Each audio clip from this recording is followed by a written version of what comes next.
Hello young friends, कैसे हैं। Doctor Ram Panjwani के लोकप्रिय चैनल हिंदी सागर में आपका स्वागत है।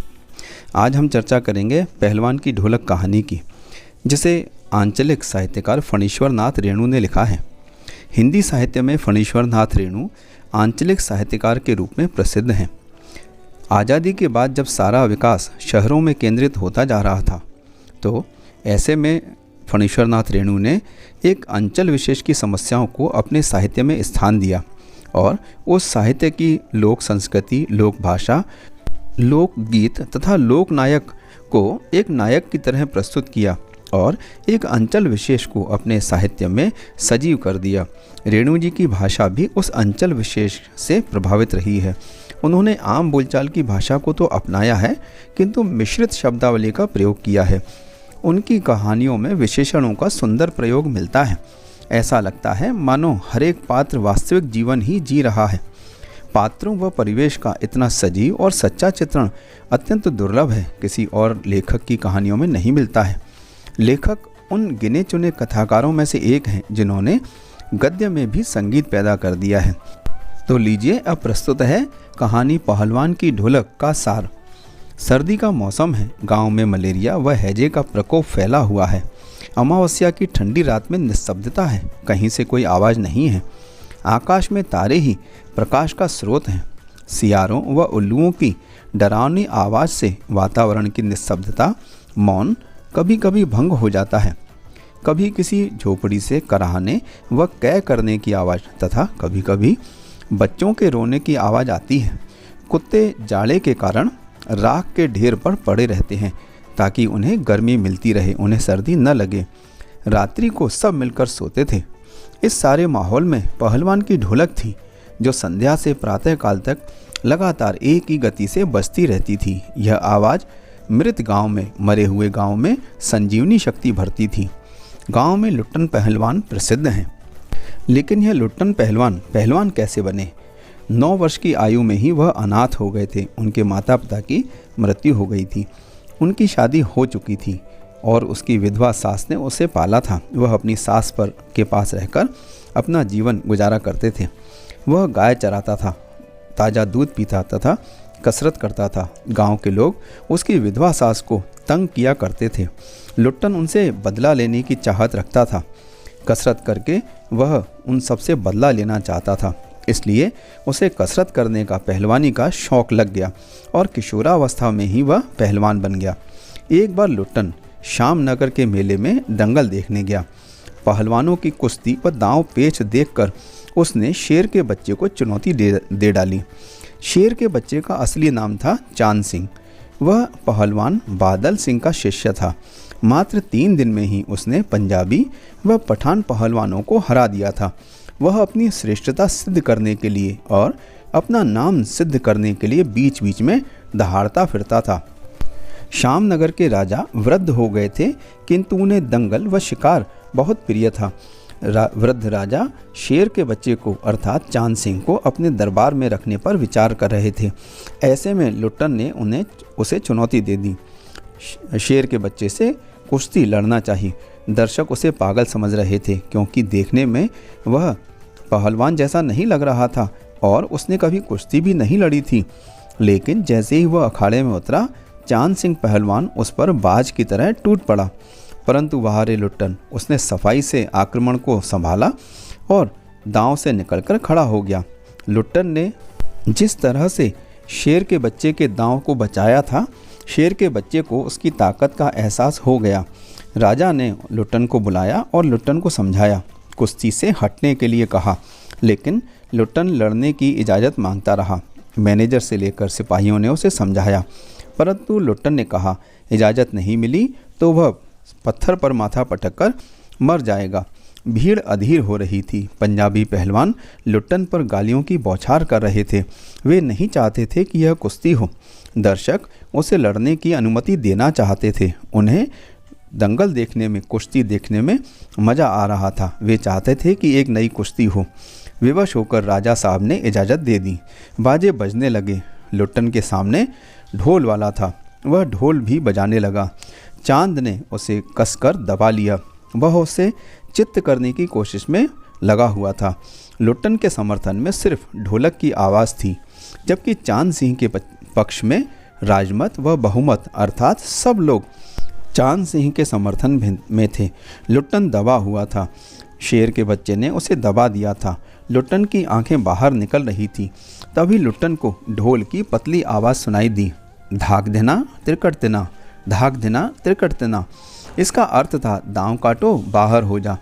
लुट्टन ने दांव काटा तथा लपक कर चांद सिंह की गर्दन पकड़ ली। ढोल ने फिर आवाज़ दी, चटाक चढ़ा अर्थात उठा पटक दे। लुट्टन ने दांव व जोर लगाकर चांद को जमीन पर दे मारा। ढोलक ने बजाया, धिना धिना धिक धिना कहा और लुट्टन ने चांद सिंह को चारों खाने चित्त कर दिया। ढोलक ने वाह बहादुर की ध्वनि की तथा जनता ने माँ दुर्गा की, महावीर की और राजा की जयकार की। दरअसल शेर का बच्चा प्रसिद्ध पहलवान था और लुट्टन नामी ग्रामी नहीं था, उसे कोई नहीं जानता था। दर्शक असमंजस में थे कि किसकी जय बोली जाए, इसलिए किसी ने माँ दुर्गा की जय की, किसी ने महावीर की, किसी ने राजा की जय जयकार की। लेकिन अंत यह हुआ कि लुट्टन यह कुश्ती जीत गया। लुट्टन ने सबसे पहले ढोलों को प्रणाम किया और फिर दौड़कर राजा साहब को गोद में उठा लिया। राजा साहब के कीमती कपड़े मिट्टी से सन गए। राजा साहब ने उसे दरबार में रख लिया।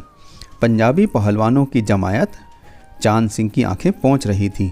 उन्हें चांद सिंह के हारने का बहुत दुख था। राजा ने उसे लुट्टन सिंह नाम दिया, जिसका राज पंडित व मैनेजर ने विरोध किया क्योंकि वह क्षत्रिय नहीं था। किंतु राजा ने उनकी एक नहीं सुनी। कुछ ही दिनों में लुट्टन सिंह की कीर्ति दूर दूर तक फैल गई। वह राज दरबार का पहलवान बन गया और उसने सभी नामी पहलवानों को हरा दिया। पहलवान काला खां के संबंध में यह बात प्रसिद्ध थी कि वह ज्यों ही लंगोट लगाकर मैदान में उतरता है और अपने प्रतिद्वंदी पर टूटता है, प्रतिद्वंदी पहलवान को लकवा मार जाता है, वह लड़ने में असमर्थ हो जाता है। लेकिन लुट्टन सिंह ने उसको भी हराकर पटखनी देकर लोगों का यह भ्रम दूर कर दिया। उसके बाद वह राजा के दरबार का दर्शनीय जीव बन गया। लुट्टन सिंह अब मेलों में घुटने तक लंबा चोगा पहनकर आता, अस्त व्यस्त पगड़ी बांधकर मतवाले हाथी की तरह मेले में घूमता फिरता। अगर हलवाई उसे आग्रह करता, नाश्ता खाने के लिए कहता, तो वह 2 सेर रसगुल्ला खाता और मुंह में 8-10 पान एक साथ ठूंस लेता। इससे उसके मुंह से लाल लाल रस टपकना चालू कर देता और उसका पूरा मुंह लाल हो जाता। किंतु वह चिंता नहीं करता था। मेले से दरबार में लौटने पर उसकी अजीब हुलिया रहती थी। आँखों पर रंगीन अभ्रक का चश्मा, हाथ में खिलौने नचाता और मुंह से पीतल की सीटी बजाता। हंसता हुआ वह वापस जाता। बल और शरीर की जैसे जैसे वृद्धि होती जा रही थी, उसकी बुद्धि का परिमाण घटकर कम होता जा रहा था, बच्चों के बराबर होता जा रहा था। राजा अब उसे किसी से लड़ने की इजाज़त नहीं देता था और उसकी जोड़ी तो मिलती ही नहीं थी। अगर लुट्टन लड़ना भी चाहता तो राजा साहब उसे लड़ने की आज्ञा नहीं देते थे। इसलिए वह निराश होकर लंगोट लगाकर देह में मिट्टी मलता और उछालकर अपने को सांड या भैंसा साबित करता था। बूढ़े राजा साहब उसे देख देख कर मुस्कुराते रहते थे। यूँ ही 15 साल बीत गए। पहलवान अजेय रहा। किसी ने उससे कुश्ती नहीं लड़ी तो हारने का सवाल ही नहीं है। वह दंगल में अपने दोनों पुत्रों को लेकर उतरता था। पहलवान की सास पहले ही मर चुकी थी। पहलवान की स्त्री भी 2 पहलवानों को पैदा करके स्वर्ग सिधार गई थी। दोनों लड़के भी पहलवान थे। दोनों का भरण पोषण दरबार से ही होता था। पहलवान हर रोज़ सुबह उनसे कसरत करवाता, उनको पहलवानी सिखाता और दिन में उन्हें सांसारिक ज्ञान भी देता। यह भी बताता कि उसका गुरु कोई और नहीं है, सिर्फ ढोल ही है। समझे, ढोल की आवाज़ के प्रताप से ही मैं पहलवान हुआ। समझे, दंगल में उतरकर सबसे पहले ढोलों को प्रणाम करना। समझे, ऐसी ही अनेक बातें वह अपने बेटों को बताया करता। फिर वह यह भी समझाता कि मालिक को कैसे खुश रखा जाता है, कैसे उसके साथ व्यवहार करना चाहिए, किस समय कैसा व्यवहार करना चाहिए। यह भी शिक्षा अपने बेटों को वह देता रहता था।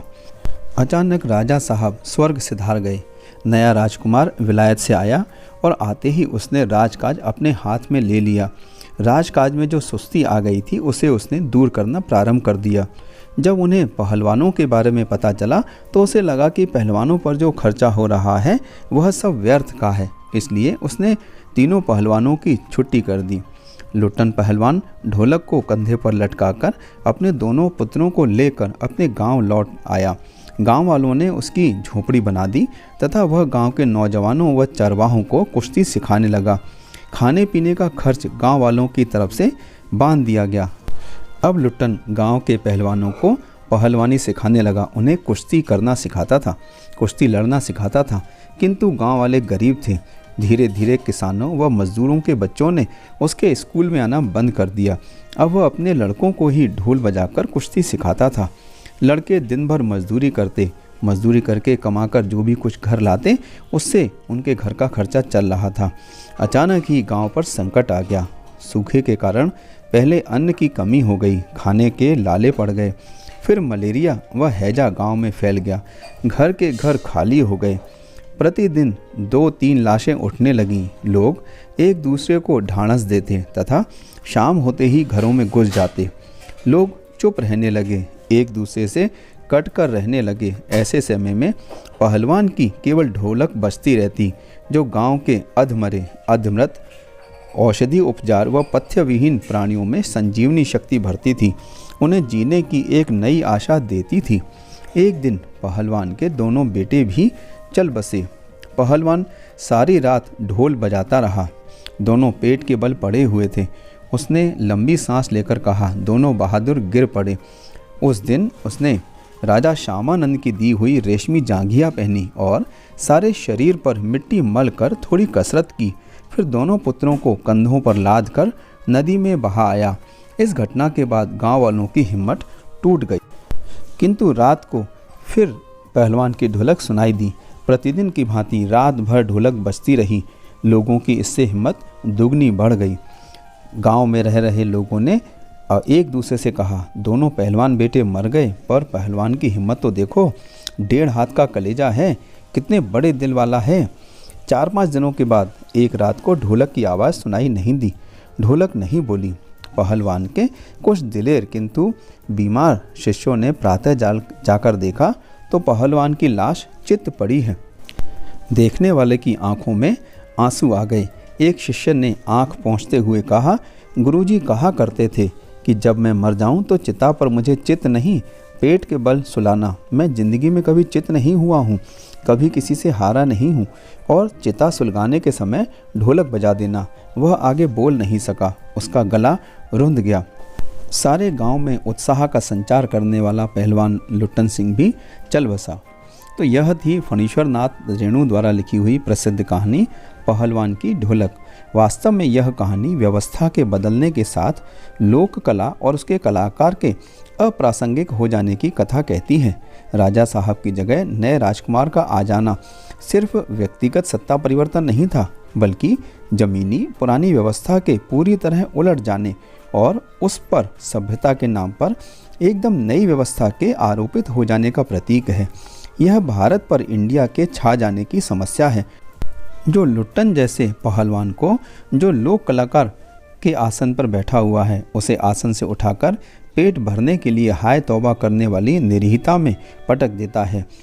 लुट्टन पहलवान अपनी जीवटता के दम पर न सिर्फ अपने आप को जलाए रखता है, किंतु गांव वालों को भी भूख और महामारी की शक्ल में आए हुए मौत के षड्यंत्र से लड़ने के लिए ताकत देता है, उनके अंदर संजीवनी भरता है। मुझे पूर्ण विश्वास है कि यह कहानी आपको समझ में आ गई होगी और इसे पढ़कर समझकर आप परीक्षा में अच्छे अंक प्राप्त करेंगे। कमेंट बॉक्स में कमेंट करके बताइएगा कि यह वीडियो आपको कैसा लगा। और हाँ, मेरे चैनल को लाइक, शेयर और सब्सक्राइब ज़रूर कीजिएगा ताकि आने वाले वीडियो आपको मिल सकें। अगले बार मिलते हैं एक नई वीडियो, एक नई कहानी और एक नई कविता के साथ।